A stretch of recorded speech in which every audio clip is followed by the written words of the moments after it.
Hey everyone, my name is Emaan Chaudry. And my name is Danielle Solish, and today you're listening to the 29th episode of Seeing Clearly, a pre-clerkship guide to all things ophthalmology. On today's episode, we are very excited to be interviewing Dr. Sapna Sharan. So a little bit about Dr. Sharan. She specializes in pediatric ophthalmology and adult strabismus and takes care of pediatric glaucomas. She's currently holding the position of associate professor at the Western University and is the director of the undergraduate medical education curriculum for ophthalmology there. She's also the mentorship lead in the Department of Ophthalmology at Schulich School of Medicine, and she's a part of the accreditation process and policy subcommittee at Schulich as well. Dr. Sharan has undergone broad training. She graduated from medical school in India, and after finishing ophthalmology residency with the National Academy of Medical Sciences in New Delhi, she pursued a fellowship trained in pediatric ophthalmology and strabismus at the Save Sight Institute at Sydney Eye Hospital in the University of Sydney, and then at IWK Health Centre, Dalhousie University, Halifax. Dr. Sharan is also trained in glaucoma with fellowship training at Toronto Western Hospital, University of Toronto. She has a keen interest in teaching and a special interest in pediatric glaucoma. So without further ado, we would love to introduce Dr. Sharan. Hi, guys. Thank you so much for having me here. This is wonderful. I did not know that such a thing existed. And when I looked at some of your videos, and this is wonderful. I really wish something like this existed when I was your age and at your stage in life. This is very well done. Thank you so much for your kind words and for being with us this morning. We know you have a very busy schedule, so we're really honored to have you on today. So I just wanted to start with the very first question that we ask all of our guests, which is, could you talk a bit about your journey to ophthalmology? Yeah, sure. As you can see, I have an, I'll rewind a little bit, and I'll also talk about med school. So, I'm a middle child, and middle children are usually, they're gentle pleasers, they are parent pleasers. They're looking for a little bit of reassurance from their parents, however old they become. So I used to want to, growing up, in the 70s and 80s, I wanted to be an astronaut. But that was like, such a silly thing to talk about. And my siblings would often, make fun of me. And but anyway, my parents were, so the medicine bug came from my parents. A lot of Indian, South Asian parents, they love having a child who's a physician, as you guys have probably known. But when I was little, my mom was always very taken in by the ophthalmologist. She felt that, and she'd tell me, hey, look at so-and-so. He is an ophthalmologist. He gives vision, he looks after our eyes. And when I was little, I was like, yeah, but slowly that's how it was. When I went to med school, there's one thing that most of us know, that outside of North America, ophthalmology is taught, a lot of ophthalmology is taught in med school, as opposed to the US and Canada, where I saw there's very little of ophthalmology that's taught in med school. So when I was in med school, I had the Department of Ophthalmology in my med school was excellent. And there were two professors who were such great teachers, that I think that is what led me to ophthalmology. I was so impressed with them, and I really wanted to emulate them. That was the main thing. And one of them was a woman. So that also was, so that's how I came into ophthalmology. So though I did like anesthesia too, but I knew I wanted to do something surgical, something that was controlled, intense and controlled. So that's how. Yeah, it's very interesting what you said, that you recognize that in North America, the ophthalmology teaching is significantly less. I mean, Emaan and I have both seen that in both of our undergraduate medicine programs. And that's why we really came to, create Seeing Clearly, to spread more knowledge and awareness about the specialty. So thank you for bringing that up. I just wanted to move on to my next question, which is, could you talk a little bit about what it was like to complete your ophthalmology training in different countries and how you came about to complete those in the programs that you did? Sure. I think we've been very fortunate, I've been very fortunate to have seen ophthalmology in 3 different continents. I had the good fortune to train in some of the best hospitals in these 3 countries. It gave me different perspective on teaching, learning, clinical care, your cultural backgrounds of the countries also add to patient care and teaching of residents, med students, and fellows. So it was actually very enriching, very, very enriching. When I joined ophthalmology, I never thought that my life would take me to so many places, and I'd be on 3 continents, and then settle down in a place called London, Ontario. So, so yes, it was very enriching. I'm also married to another surgeon. My husband's a urologist, so I know the other end entirely. We went, it's hard, supporting 2 surgical careers, as spouses. But, so we followed life's path and holding and supporting each other. And I often tell my residents and med students that life is not just the choices that you make, but it's also life is mapped out by the choices that you don't make, and the path that you don't take. So, yes, it has been very enriching. And even as a surgeon, picking up best skills from different people, learning good clinical skills. So I feel very, very fortunate. That's amazing. And it's incredible to see that you've trained in so many different places and then now been able to bring it all back to London, Ontario, and transfer that knowledge to your students or residents that you work with. It's incredible. So thank you so much for sharing that. I just was wondering, for our students that aren't too sure about what a day in your life may look like, if you could outline maybe a typical day in your life for everyone. Sure. So I'd also like to correct, I should have probably mentioned it then. So I was the undergrad director till last year, undergrad director in ophthalmology. So I did that for about 9 years, and then till last year. Okay. So a typical day in my life, ophthalmology is a very busy clinical branch, because we are not just doing surgical part of the care, there's a lot of medical part as well. And with pediatric ophthalmology, there is a lot of, as I was telling you, patients and lots of patients when I'm practicing that in the clinic.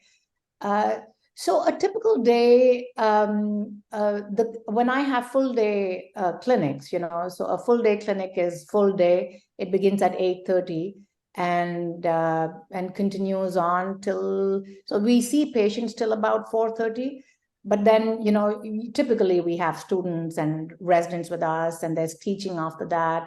And then there's dictations, then going through the EMR, looking at the power charts at Cerner. That's what we follow here, looking at letters, MRIs, CT scans, ultrasounds, making phone calls to patients, messages, sitting down with your office administrative stuff and, planning the week ahead, planning the OR schedule, looking at, who needs what. So that's that. So, but it's a long day, and but it's very enjoyable. And a typical day in the OR is, so typically I would do on an average about 1.5 ORs a week, and of which the one full day is always the pediatric OR. And a typical OR day begins early, the ORs begin, we need to be in the hospital by about 7:30 or so, and the night before, I always sit down with the charts, and, typically the surgical plans are made, but I will always spend the evening before the OR. I sit down with my charts, I finish off everything, and I go through my surgical plan. If there's something different I need to do, then I will read up and make a plan, and then I'm ready. But before that, most of us, never go home. And then, yes, and then in the pre-op area, we go meet parents and patients and chat with them. And then it's zip, zap, zoom. The whole day just goes back and forth, back and forth. There's a lot of chatter in the OR with the anesthetists, the nursing staff, the residents. So a lot of social chit chat happens then, It's very good. And then, yes, and then and after every case, you go and meet the patient that you operated and reassure them, let them know everything's going well. And then, yes, you wind down and whenever you finish, and then go home. And I will typically swing by Starbucks, and I will buy a cake pop for myself, and I will eat that on my way home. So I have a sugar rush when I reach home. Oh, thank you so much for sharing that. I mean, a lot of students have not yet had an opportunity to either work with an ophthalmologist or shadow or observe in the operating room. So it's great. And it's also nice to hear to have like a nice collegial environment in the operating room. It's a very important part of medicine. And yeah, it's very, it's very important to have a good collegial atmosphere in the OR, because it's a very intense atmosphere, you're operating, you're cutting up someone's eyes, you need to have, your full concentration. If you have learners there, then, so it's always nice to have a relaxed and happy and planned environment, For sure. And it helps like build trust in the entire process for everyone around. Absolutely. Absolutely. And it's nice that you do something for yourself to treat yourself at the end of the day. And I think this is a good reminder to learners that there are long days, and you should always, do something at the end of the day that, makes you happy. And yes, you must look after yourself, so I always, again, students and residents, I always tell them these small, little, important life lessons. You have to look after yourself, mind, body, and soul. We have lovely families and everyone looks after you, but the utter responsibility of looking after you is yourself. So, you want to go do something mindful or whatever. And the other thing that I always will do, whatever be the weather, after OR, however happy or tired or unhappy or frustrated or tired I am, I will 99.9% will go for a long walk with my two dogs. Mm-hmm. I really like that, So I look forward to it. So it really gives me the wind down for the day, a lot of happy hormones, everyone's had a walk, and we'll go for a nice long walk. So that's something I do. I like it. For sure. And it's easy for it to be the first thing that someone puts off, like, oh, at the end of the day, I'm so tired. I just want to go to bed. I'm not going to eat or work out or anything along those lines. And so it's really important to remember that it it is really important to do things for you. So thank you for sharing that. And that kind of leads me to my next question, which is, besides that, for medical students or even residents who rotate for ophthalmology, do you have any advice for them, and also advice on how they can be a good learner? Yeah. I find med students, when, the ophthalmology keeners, who come. Are you talking about the ophthalmology keeners? Sure, yeah. Or Yeah. anyone. Yeah. So I think, by this stage, everyone is a diligent person, and you know your stuff well. We, as physicians, are very good with books, isn't it? You give us a book and we'll read it up and we'll be ready with facts, and that is a given, But I find many med students are very stressed out. They really want to impress you. They really want to.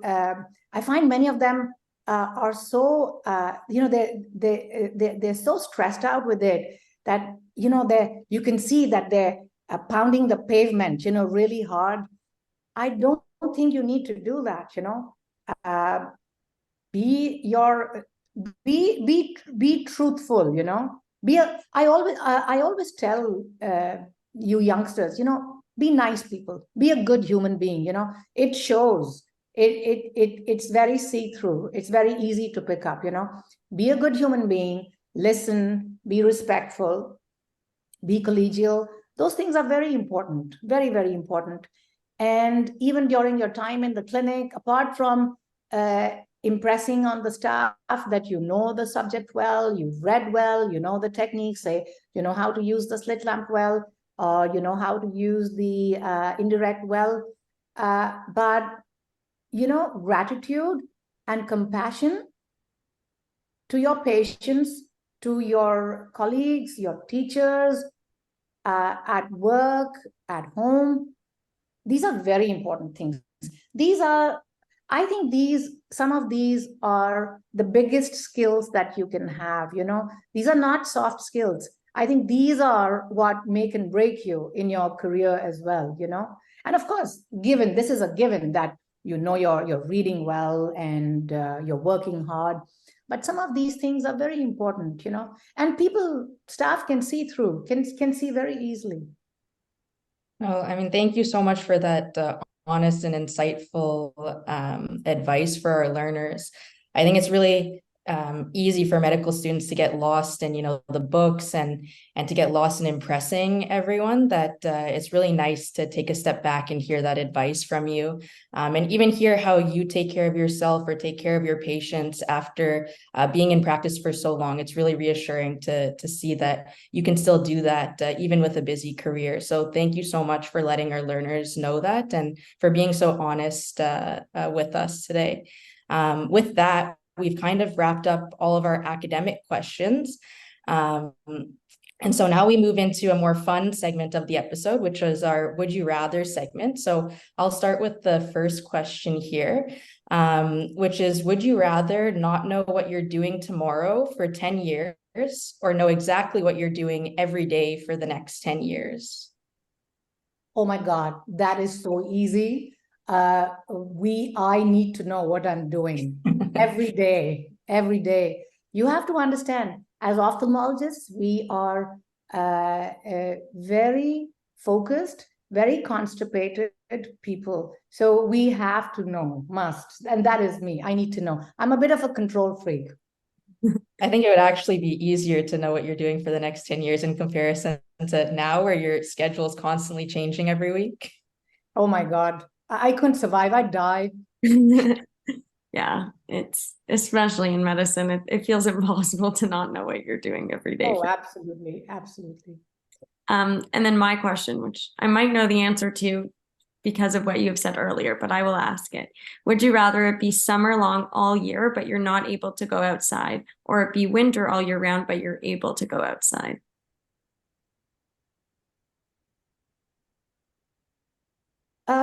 That's actually a mixed question, Danielle. I go outside summer or winter. It doesn't matter to me. Sometimes I find I'm the only one outside, even when there's a winter storm going on. But I think I would, to answer your question, I think summer all year long, and I still go outside. Yeah, but if I had to choose, then yes. Fair enough. I think it's a tough question. It would be nicer to be summer all year long and be able to go outside the whole time. I know summers get so hot here, huh? But a good lesson to learn is that even if it's cold outside and you want to take care of yourself, you can always go out for a walk and put on a nice warm jacket and go out with your dogs, I'm guessing, like yourself. Oh yeah, absolutely.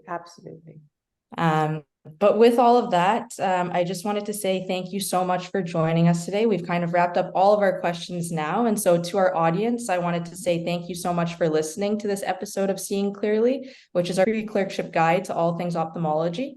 To stay caught up with everything else iCurriculum is doing, be sure to check out our website at www.icurriculum.com and to follow us on Instagram at iCurriculum as well. Thank you so much for being with us on this episode. We really appreciate it. Thank you guys. Thanks for having me again.